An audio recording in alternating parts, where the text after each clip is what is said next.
Hello and welcome back to another Rush Duel Links video.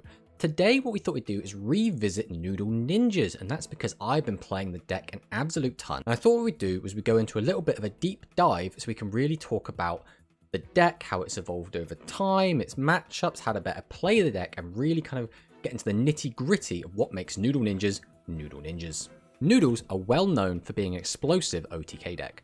But what if I told you that wasn't the only way you could play them? You can, and in some cases should, instead play them as a slow control style burn deck with the option to OTK your opponent. So where better place to start than the original list? This is basically the first version of Noodle Ninjas that we started taking to tournaments. This build of the deck was basically prioritizing Spice the Elite Noodle Ninja because Noodles are an OTK deck, or at least that's what they are traditionally. Being able to get out a bunch of normal monsters, boost them all up, and then be able to just attack your opponent with 3 giant guys is a great way to close out games. The list you see in front of you is the deck that we used to win both Duel Links Dynasty and that we took second place in the Angel Cup with. So this deck is a tournament winning deck and has topped in another tournament, so it has legs, right? It is a all-in on Spice deck. The whole point of this deck is that we just use Spice to boost up its attack, boost up all of our other monsters' attack, get really big attack values, use Noodle Art of Roastery to boost the field even further, and then just attack over and try and kill that way. We do play 3 Flame Cerberus in this list. This is for easy 2700 access. Being able to throw down a 1 tribute monster that we can get up to 2700 attack is really, really good, as well as it has a decent defense value so you don't just get blown out by Shield and Sword. This build was also playing Ghost Cyclone. The reason for this is the deck tended to win just by making 3 giant guys and having 3 giant guys attack. So what would stop that? That would be things like Widespread Ruin, that would be things like Buffered Slime.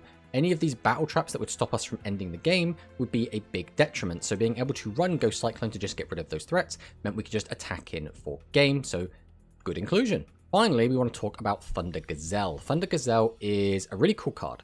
Basically, the deck really struggles to get past set 3 pass. So by that logic, Thunder Gazelle can fix that problem, right? We can sometimes give something piercing. Piercing lets you get through triple defense. We get damage in. We try and win the game.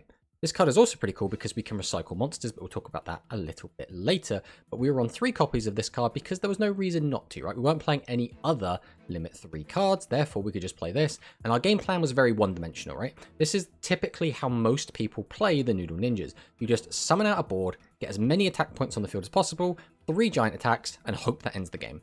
And that's basically what this build of the deck aimed to do. We were quite happy with this list until we actually did get knocked out of a tournament by Magnum Overlord just due to them top decking their maximum and killing us out of nowhere. Basically, if your opponent does that against this version of the deck, there is nothing you can do. You just accept the loss. Your opponent got lucky, they drew the max, dropped it down, the game is over, we don't have any way to deal with that. So for version 2, what we thought we'd do is add in some cards to help fix that matchup a little bit. This is the new build. We did actually manage to pilot this deck to a victory during the Angel Cup, which was I think 43 players entered that event, so we're quite happy with how we placed. Notice how our tribute monsters have changed up a little bit. We've instead gone for a 2-2-2 split. And there is a reason for this. First off, Flame Cerberus is just a good 1 tribute monster. Having more 1 tributes generally will make the chance that you brick a lot lower, and just having easy access to a monster that is kind of low investment and can get to that 2700 attack is pretty good. We still are on 2 Spice, and that is because Spice can still just end games, and it's a very, very important tool for being able to do so. But we have increased the number of extra Spice, and the reason we increased the number of this card is basically to improve our odds of winning quite a few matchups. So originally we kind of had to hope and rely on the fact that our opponent just wouldn't have lots of battle traps or that our Ghost Cyclones would be able to hit them. Extra Spice lets us play on a whole new dimension. Using Extra Spice, we now have an alternate win condition in burning our opponent to death or decking them out, which does come up quite a lot playing this deck.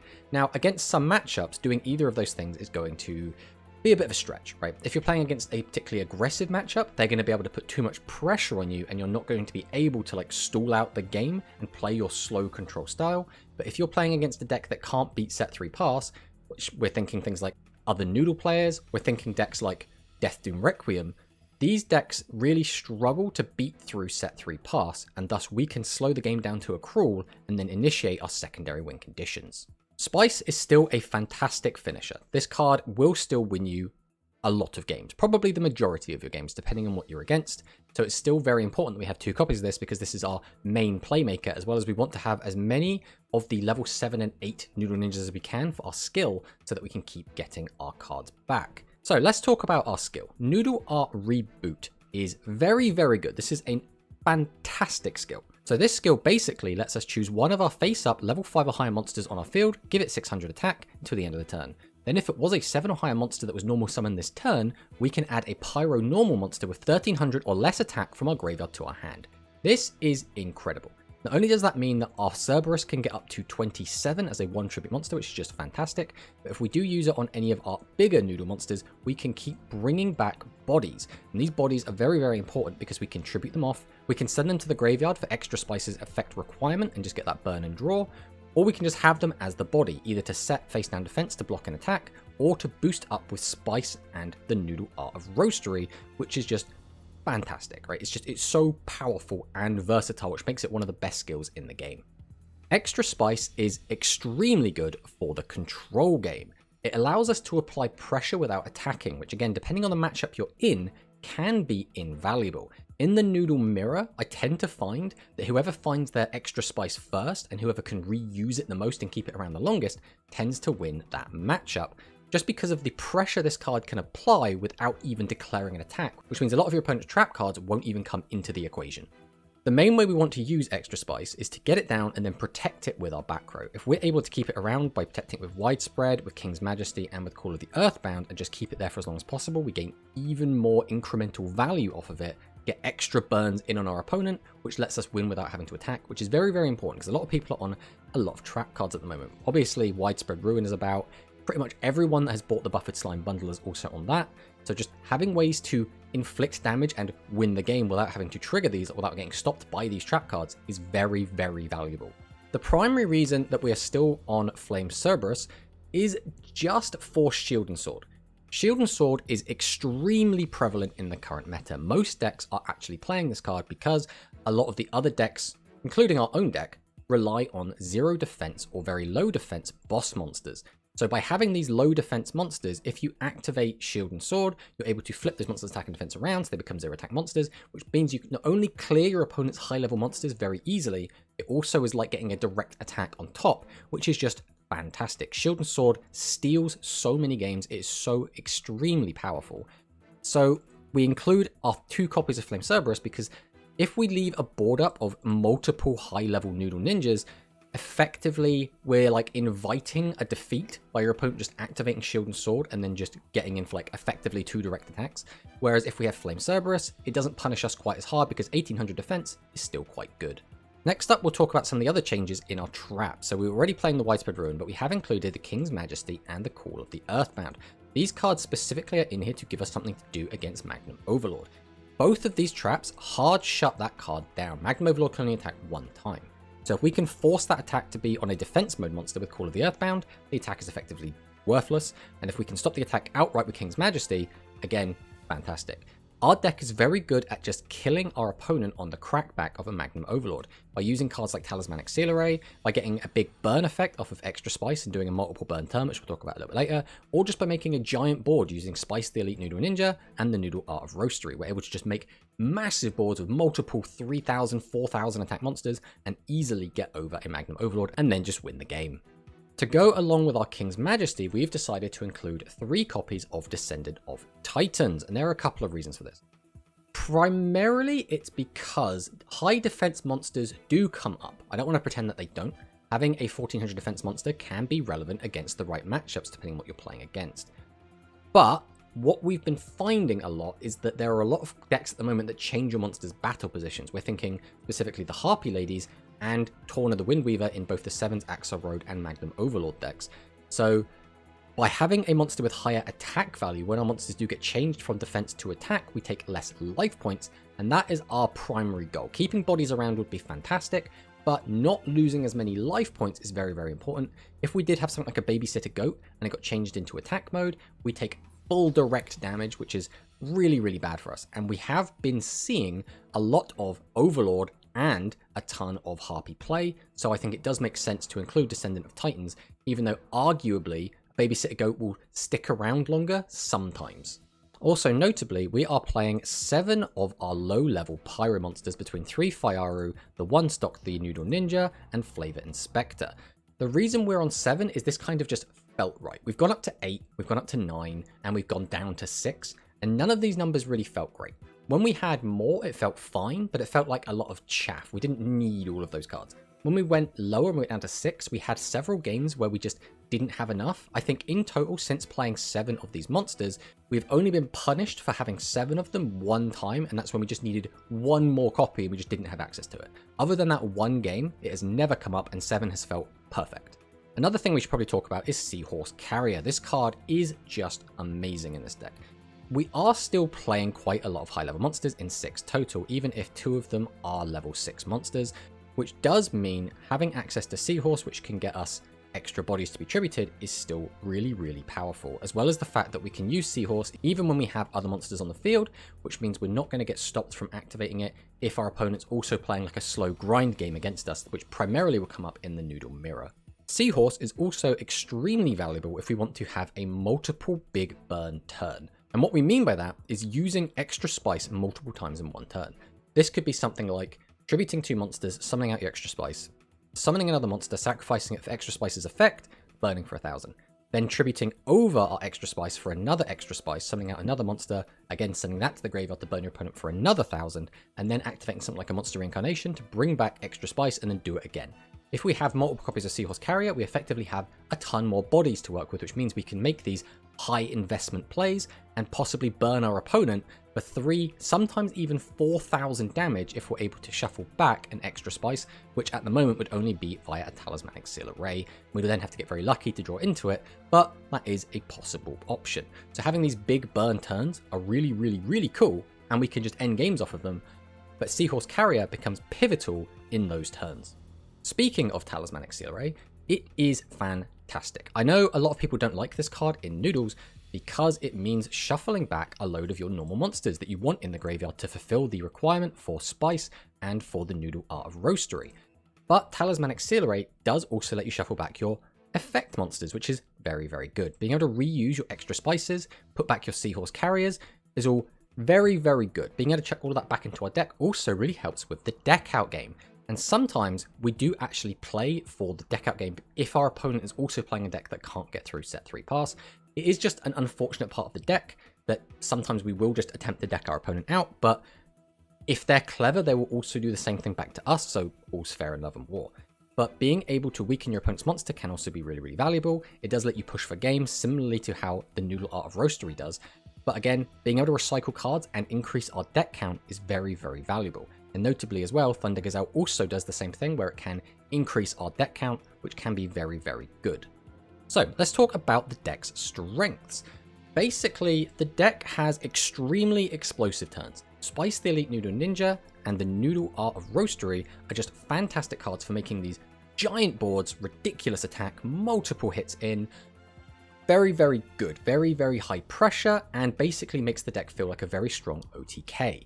On top of the fact that Reboot, our skill, gives us amazing resource generation, providing extra bodies every turn, which is amazing to just have bodies on the board and to tribute out your bigger bodies without dwindling your hand or having to end on a really small board of like 1 or 2 monsters. Extra Spice does allow us to play a decent, slow control style game. Having the option to kill your opponent without having to attack into their trap cards is very, very powerful. And just having any other option to play at all is extremely valuable in Rush in general.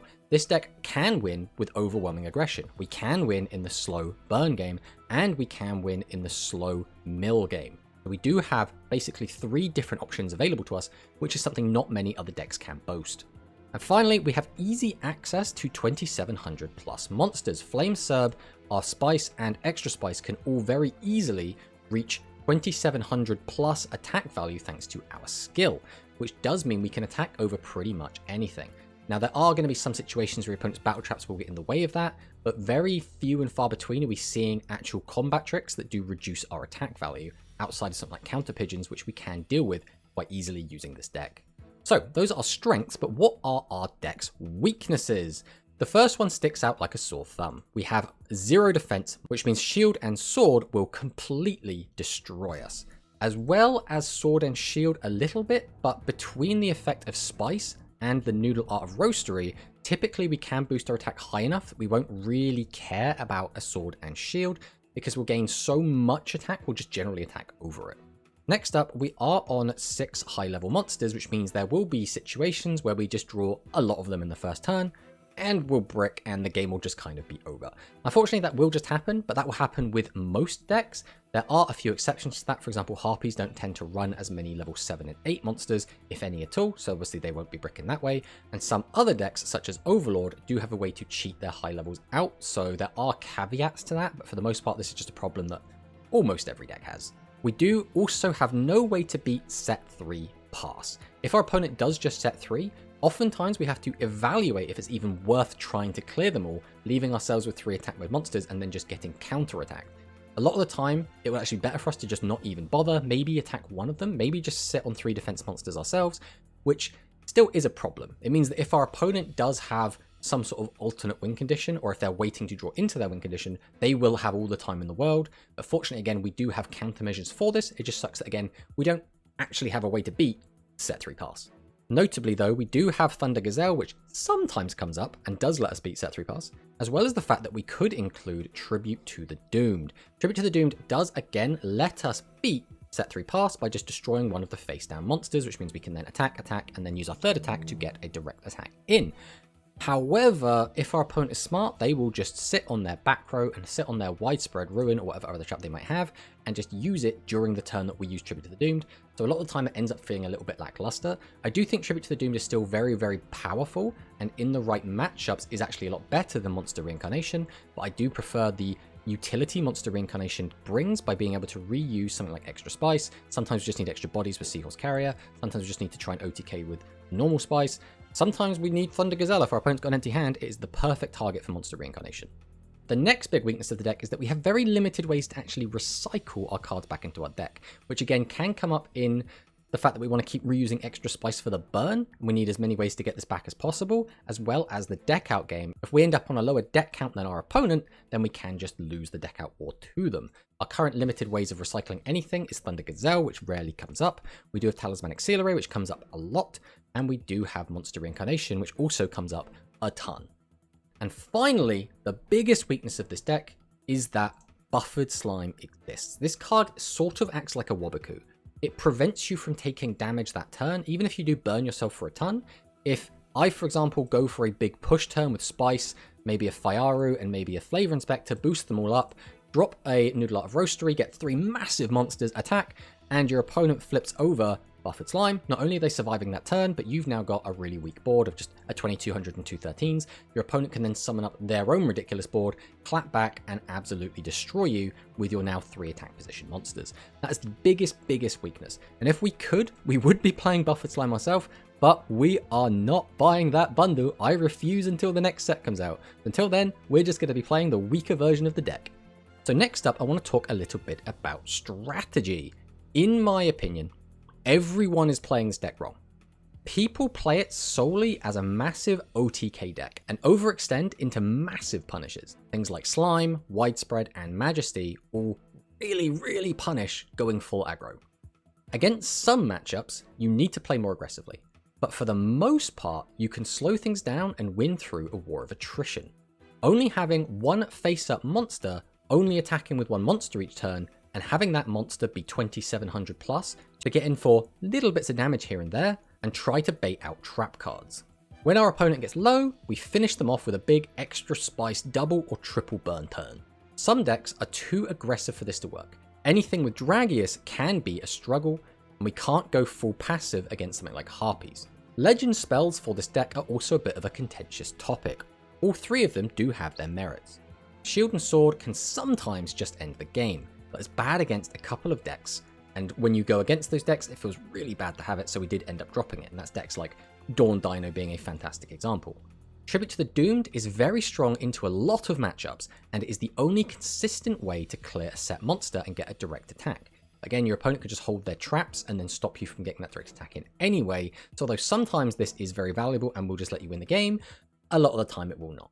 Reincarnation, on the other hand, is almost always useful. and especially powerful into decks that can't beat set 3 pass, like Rebels, Noodles, and Dawn Dino, because again, we can just set 3, play the slow game, and then burn them slowly with extra spice.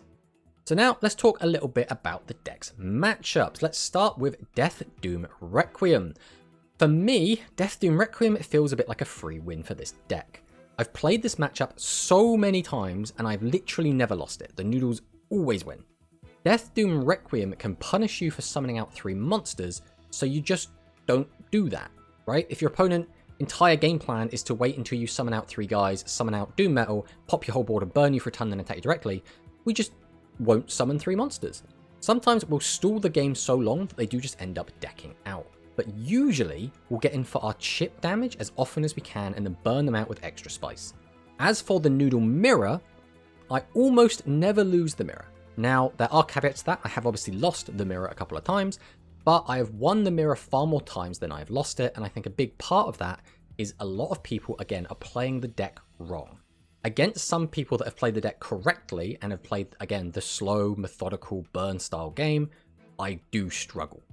A lot of players are either on triple spice and tribute to the doomed for like the massive OTK plays, or are on the 3-3 split of extra spice and spice, which can lead to kind of bricky hands having just that many high level monsters. I tend to use the deck's weaknesses against them. If they can't beat set 3 pass and we're built to burn them in the control game, usually they aren't built to burn us in the control game. Talismanic Seal Array can let us have an extra burn by recycling extra spice and helps us win the deck out war, which does make the mirror feel more in our favour typically because of the way we've built the deck. Next up is Harpies. Harpies are a bit more of a struggle. I think the Harpy matchup is still favoured towards Noodles if we know the matchup, but again, if we don't see the cards we need, we can just get bullied out of the game thanks to the Hysteric Force skill, changing our monsters into attack mode, and then getting little bits of damage in. Harpies can apply enough pressure that if we have turns of not finding any boss monsters, we can take a load of unavoidable damage, which is not really great, especially when we're not gaining any momentum off of that damage. If we're burning our opponent or drawing cards or clearing a card from their board and then we take damage, that's kind of fine. We're still gaining momentum. If we're just having set 3 pass, our opponent flips one of our guys up and just cracks in for 1000 plus damage, that feels really, really bad. Harpies tend to rely on back row usually, like Recital or Counter Pigeons, both of which Noodles can play around. We're able to just not clear our opponent's entire board quite often, as well as we can boost our attack so high that Counter Pigeons ends up not being too useful against our deck. Noodles being able to OTK out of nowhere is very strong against Harpies as well, since Harpies typically have 2 to 3 monsters in attack mode most of the time. And unless they have very specific trap cards, we generally can just summon a big board and just attack over them and just finish them off in traditional Noodle style. Then there is Magnum Overlord. This is quite a simple matchup. We basically will stall against them until we see trap cards, and then it's basically a free win. If they're not able to destroy our trap cards and they have to effectively trigger them, then Magnum Overlord is kind of spent, isn't really going to do anything, and then we can quite easily kill them on the crackback. If we're unlucky, they can apply pressure with Seven's Red Magician and Torna, even though we're going to be setting 3 passing pretty much every turn, which we do have to answer, which can leave us open to the maximum OTK if we haven't seen our traps. What I mean by this is if your opponent is able to get out a Torna and then start flipping our defense monsters face up, then they summon out something like a Seven's Road, boost up his attack, and then start ramming into our monsters, we can't just leave them with Torna, right? We have to summon something in attack mode and then attack over that Torna. If our opponent has back row, we're probably going to need at least 2 monsters, because that way if one of them gets stopped by one of the traps, the other monster can still get in and clear the Torna. That now means we have 2 attack position monsters, which means we're going to take a ton of damage back if our opponent does summon the maximum. Basically, this matchup just comes down to if we see our traps and whether or not our opponent sees Torna. Next up, we have Servant of Dawn.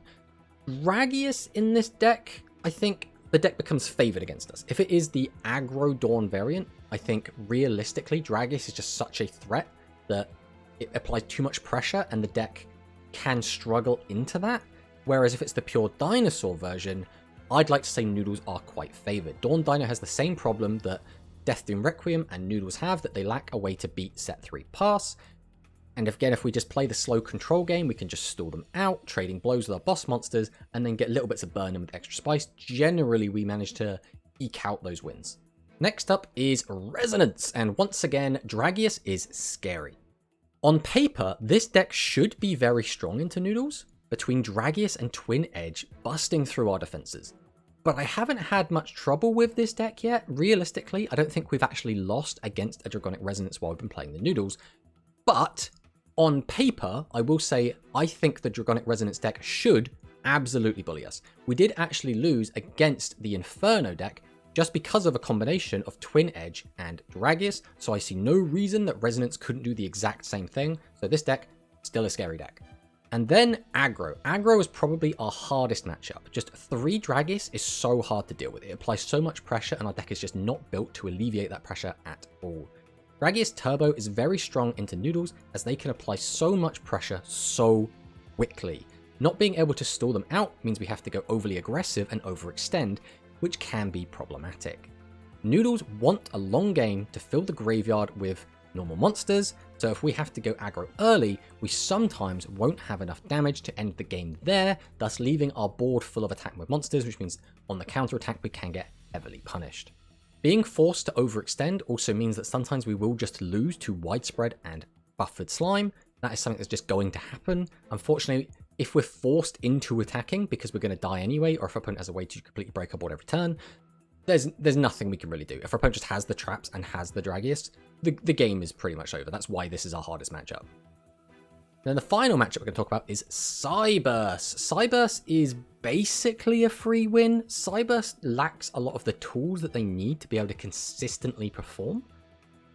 Basically, I think the only time in recent memory that I have ever lost to Cyberse playing as Noodles is literally brick games where we just cannot play the game, or when Spice mills all of our important control tools. So for example, we played a game where our Spice milled our Monster Reincarnation and our Talismanic Seal Array, which then meant we had no way to recycle our extra Spice and just burn our opponent out, which means we had to go aggressive, our opponent flipped over a buffered slime, we had 3 monsters just sat in attack mode doing nothing, and then we got killed on the crackbacks. Other than those very unfortunate and unlikely scenarios, Cyberse is basically a free win.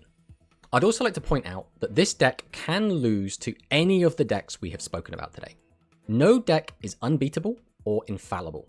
Sometimes you will just open 3 to 5 boss monsters and the game is basically over.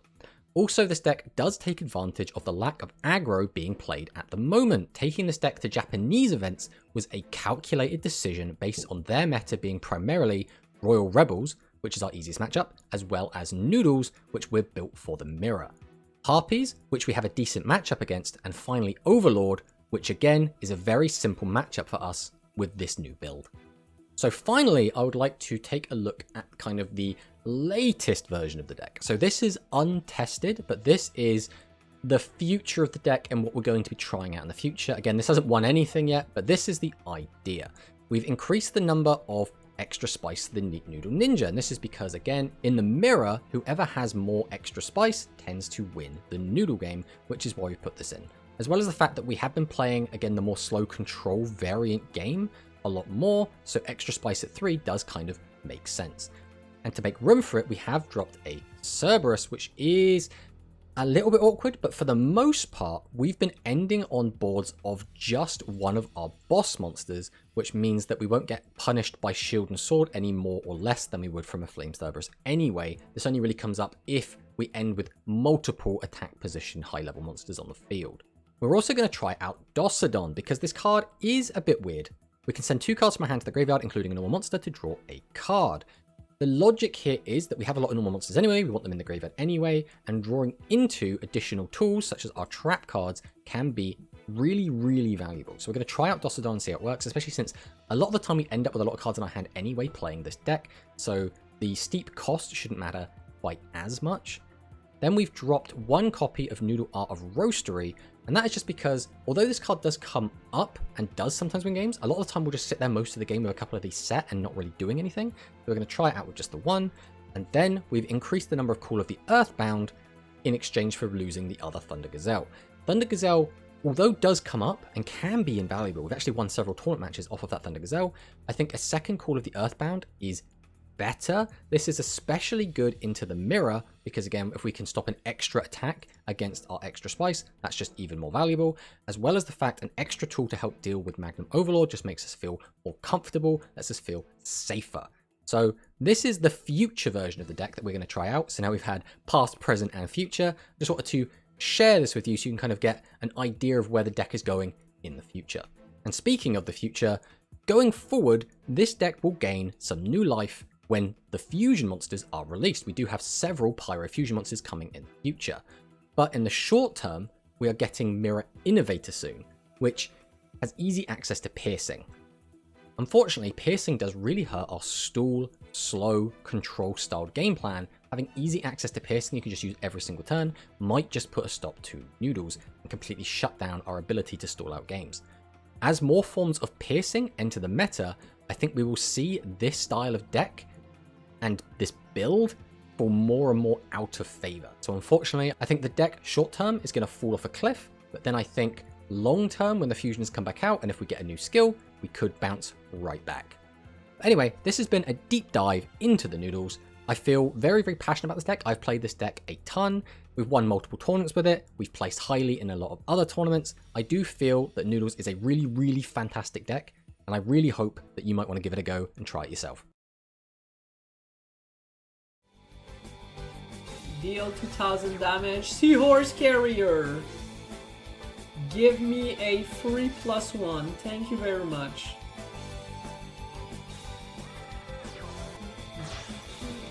Extra spice is here. We can burn. And we're burning. -1000. Get a draw as well. Noodle Art Reboot. Boost to 3000 attack. Flavor Inspector back to the hand. What a nuts skill. Set 1, set 2. Another extra spice. We're burning again. Holy. And another draw. Yeah, gotta be careful of the Great Magnum that could come on the next turn. But there's no way on turn 5 we have the Great Magnum. Talismanic Seal Array, we're going for game? Reduce the 7 road!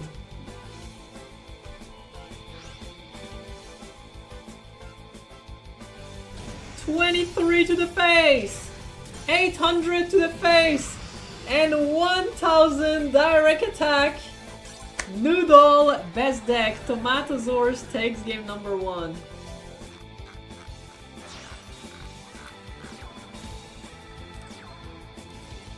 Alright, extra spice, get burning.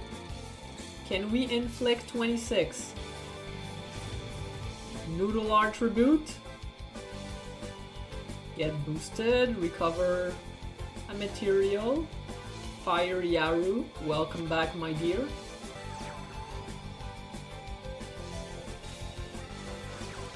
Talismanic Seal Array. We're gonna be down to 400. Wait, this is lethal! If the back row is nothing, it's game. It's exact lethal. The back row's nothing! Noodles take it 2-0. What the heck?